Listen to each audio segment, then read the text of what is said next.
إن الحمد لله نحمده ونستعينه ونستغفره ونعوذ بالله من شرور أنفسنا ومن سيئات أعمالنا من يهده الله فلا مضل له ومن يضلل فلا هادي له وأشهد أن لا إله إلا الله وحده لا شريك له وأشهد أن محمدا عبده ورسوله. قال الله سبحانه وتعالى: يا أيها الذين آمنوا اتقوا الله حق تقاته ولا تموتن إلا وأنتم مسلمون. يا أيها الناس اتقوا ربكم الذي خلقكم من نفس واحدة وخلق منها زوجها وبث منهما رجالا كثيرا ونساء واتقوا الله الذي تساءلون به والأرحام إن الله كان عليكم رقيبا. يا أيها الذين آمنوا اتقوا الله وقولوا قولا سديدا يصلح لكم أعمالكم ويغفر لكم ذنوبكم ومن يطع الله ورسوله فقد فاز فوزا عظيما. أما بعد فإن أحسن الحديث كتاب الله وخير الهدي هدي محمد صلى الله عليه وسلم وشر الأمور محدثاتها وكل محدثة بدعة وكل بدعة ضلالة وكل ضلالة في النار. أعوذ بالله من الشيطان الرجيم. بسم الله الرحمن الرحيم. يا أيها الذين آمنوا قوا أنفسكم وأهليكم نارا. معزز سامعین کرام، حاضرین جمعہ، آج بتاریخ 28 رجب 1442 کے مطابق 12 مارچ سن 2021 عیسوی کے اس خطبہ جمعہ میں میرا عنوان ہے: معاشرے کی اصلاح کیسے کریں۔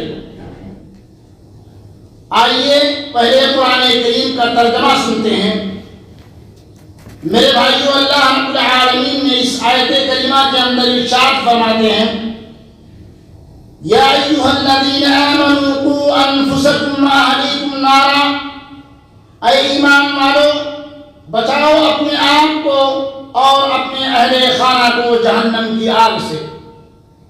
اپنے اہل خانہ کو، اپنے گھر والوں کو بچاؤ جہنم کی آگ سے۔ میرے بھائیو، نوجوانوں دین کی تعلیم اب زندہ کرو۔ نوجوانوں دین کی تعلیم اب زندہ کرو، چھوڑ دو باطل عمل، اب حق کو تابندہ کرو۔ بات صرف اتنی سی ہے کہ اصلاح معاشرہ کی بات کہاں سے شروع کی جائے اور کہاں پر ختم کی جائے۔ آئیے میں آپ کو بتاؤں، اسلام ایک مکمل، اسلام ایک کامل نظام حیات ہے۔ اس میں ہر طبقے کے متعلق ہدایات موجود ہیں۔ کوئی طبقہ ایسا نہیں کہ جس کے بارے میں اسلام نے کوئی رہنمائی نہ کی ہو۔ اب صرف ضرورت اس بات کی ہے کہ انسان اسلام سے رہنمائی حاصل کرنے کے لیے آمادہ ہو اور اپنا تعلق اپنے خالق حقیقی، اپنے مالک کائنات سے استوار کرے اور اپنی ہر خواہش کو رب تعالیٰ کے حکم کے سامنے قربان کر دے۔ آج ہمارے معاشرے کی یہ دیگرگون حالات کیوں ہیں؟ ہمارے گھر کا ماحول غیر اسلامی کیوں ہے؟ ہمارے خاندان کا شیعہ کیوں بکھر رہا ہے؟ اور ہمارا معاشرہ اصلاح کے شاہراہ پر کیوں نہیں چل رہا ہے؟ اس کی وجہ صرف اور صرف دین اسلام سے دوری اور اصلاح معاشرہ کے پیغمبرانہ اصولوں سے انحراف ہے۔ ہمارے معاشرے میں جو لوگ دیندار سمجھے جاتے ہیں وہ بھی صرف اپنی ذات کی حد تک ہیں۔ خود صوم و صلاۃ کے پابند 3 سے 4% لوگ ہیں اور وہی دین میں سے مقبول رکھنے کی کوشش بھی کرتے ہیں اور گناہوں سے بچنے کا بھی اہتمام کرتے ہیں، لیکن گھر کے ماحول کو انہیں فکر نہیں، اور اپنے اہل خانہ کو دین کی طرف لگانے کا بھی کوئی اہتمام نہیں۔ اسلامی تعلیمات میں انسان پر صرف اپنی اصلاح کی ذمہ داری عائد نہیں کی، بلکہ اپنے گھر والوں کی اصلاح کی ذمہ داری بھی اس پر ڈالی ہے۔ اپنی اولاد، عزیز و اقارب، اپنے خاندان، اپنے رشتہ دار کو راہ راست پر لانے کا فریضہ بھی گھر کے سربراہ پر عائد کیا ہے۔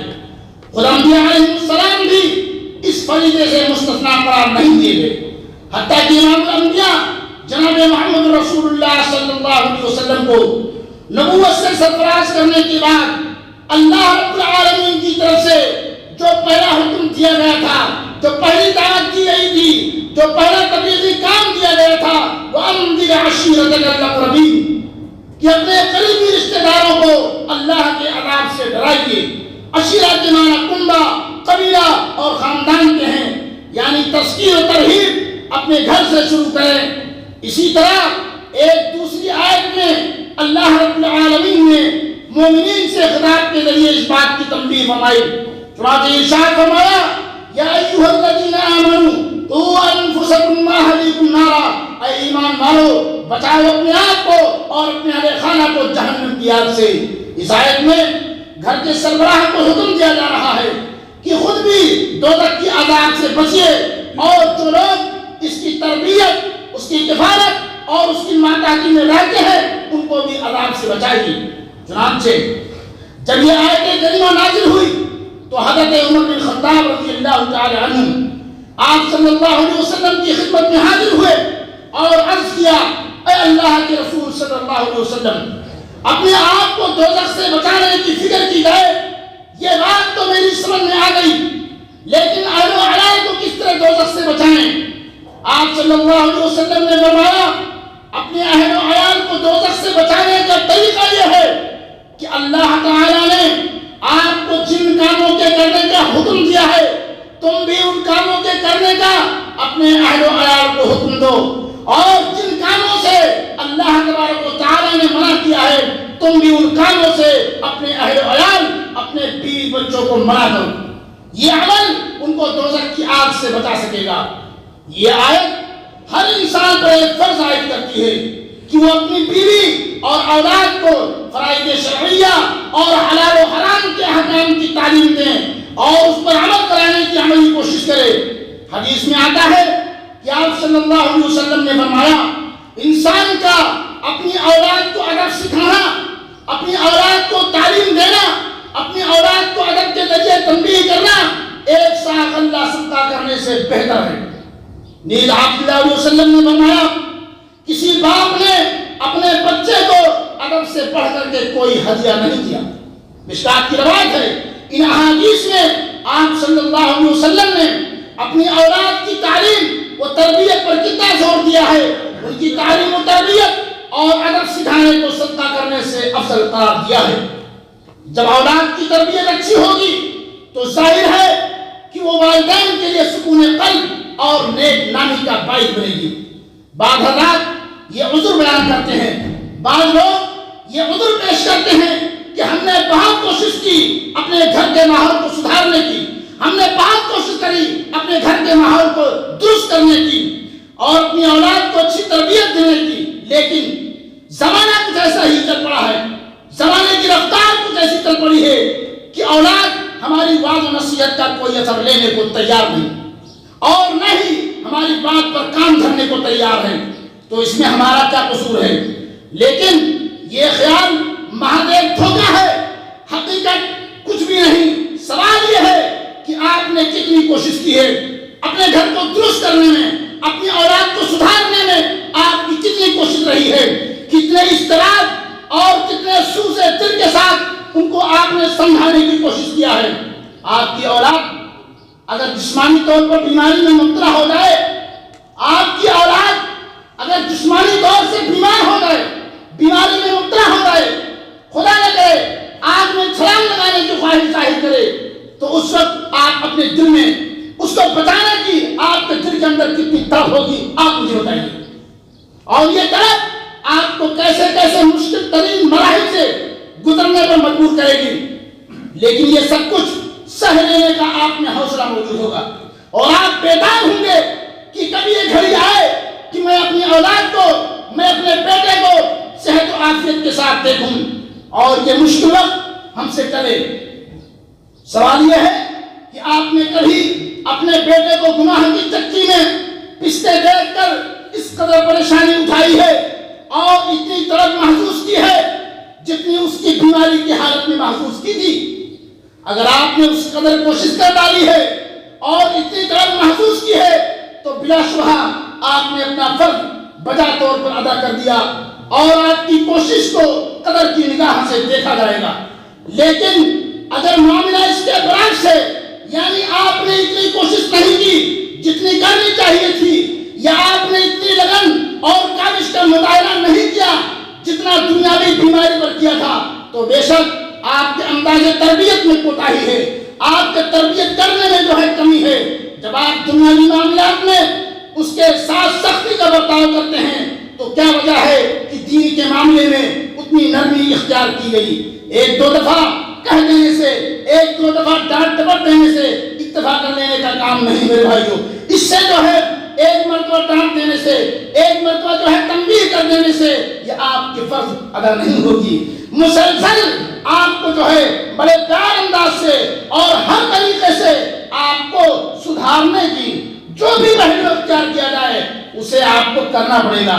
بارک اللہ لنا ولکم بالقرآن العظیم ونفعني وإياكم بما فيه من الآيات والذكر الحكيم إنه تعالى جواد كريم ملك بر رؤوف رحيم۔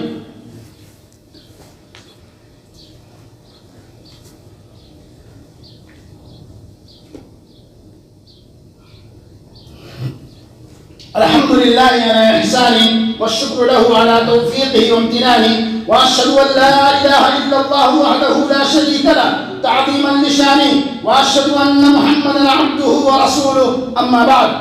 بہرحال میرے بھائیوں، اولاد کی تربیت و اصلاح کے لیے سوز قلب، توجہ اور خشوع و خضوع کے ساتھ دعا کیجیے۔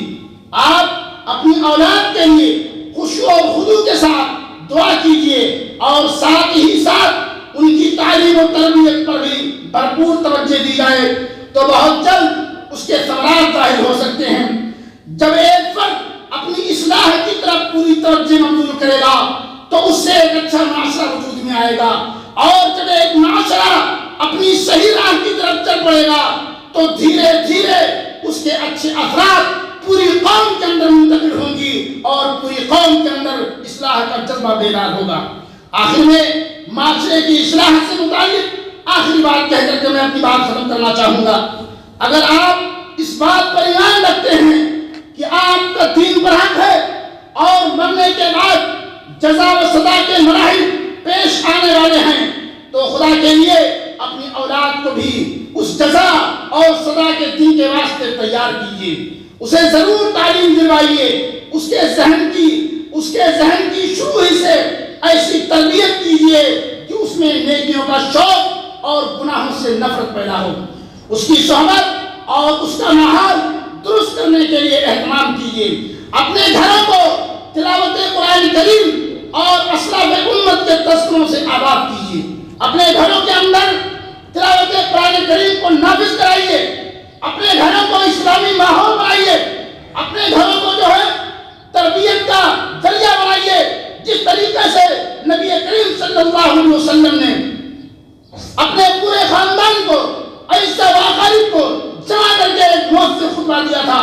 آج بھی ہمارا یہ ماحول ہونا چاہیے کہ ہم اپنے گھروں کے اندر کم سے کم ہفتے میں ایک دن اپنے بچوں کو، اپنے اہل و عیال کو بٹھا کر کے انہیں صحابہ کرام کے واقعات، اشراف کرام کے واقعات اور دینی درس دینی چاہیے۔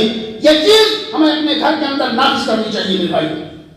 اپنے گھروں کو تلاوت قرآن کریم اور اشراف امت کے تذکروں سے آباد کیجیے، پھر دیکھیے آپ کا گھر کیسا اسلامی ماحول بنے گا۔ گھر میں کوئی ایسا وقت نکالیے جس میں سارے گھر والے اجتماعی طور پر دینی کتاب کا مطالعہ کریں، دینی کتابوں کا مطالعہ کریں۔ اپنے ذاتی عمل کو ایسا دلکش بنائیے کہ اولاد اس کی تقلید کرنے میں فخر محسوس کرے۔ اپنے اہل و عیال اور اقارب و احباب دعائیں کیجیے کہ اللہ تعالیٰ انہیں صراط مستقیم پر گامزن ہونے اور رہنے کی توفیق عطا فرمائے۔ ان باتوں پر اگر خلوص دل سے عمل کر لیا جائے تو ہم اپنے گھر اور معاشرے اور ماحول اور سوسائٹی کو ایک بہترین معاشرہ بنا سکتے ہیں، اپنے سوسائٹی کو ایک بہترین سوسائٹی دے سکتے ہیں، اپنے گھر کو ایک بہترین اصلاح معاشرہ کا گھر بنا سکتے ہیں۔ اللہ تعالیٰ سے دعا ہے کہ اللہ تعالیٰ ہم تمام مسلمانوں کے اندر ان تمام چیزوں کو عمل کرنے کی اور اپنے گھر میں نافذ کرنے کی اللہ ہم سب کو توفیق عطا فرمائے۔ اللہ رب العالمین اصلاح کی جو بھی کوششیں ہیں اللہ تعالیٰ ہمیں اسے اپنانے کی توفیق عطا فرمائے، اور ہمیں جو بیمار ہیں اللہ تعالیٰ تمہیں شفائے کامل اور عاجل عطا فرما۔ اللہ یہ تو وبائیں، یہ تو بیماریاں پھیلی ہیں، ان بیماریوں کو، ان وباؤں کو اس دنیا سے خاتمہ فرمائے۔ اللہ رب العالمین اس مملکت توحید کی دن دنیا رات کی ترقی عطا فرما اور یہاں کی حفاظت عطا فرما۔ عباد اللہ ان اللہ یأمر بالعدل والإحسان وإيتاء ذي القربى وينهى عن الفحشاء والمنكر والبغي يعظكم لعلكم تذكرون فاذكروا الله يذكركم وادعوه يستجب لكم ولذكر الله أكبر والله يعلم ما تصنعون وآخر دعوانا أن الحمد لله رب العالمين۔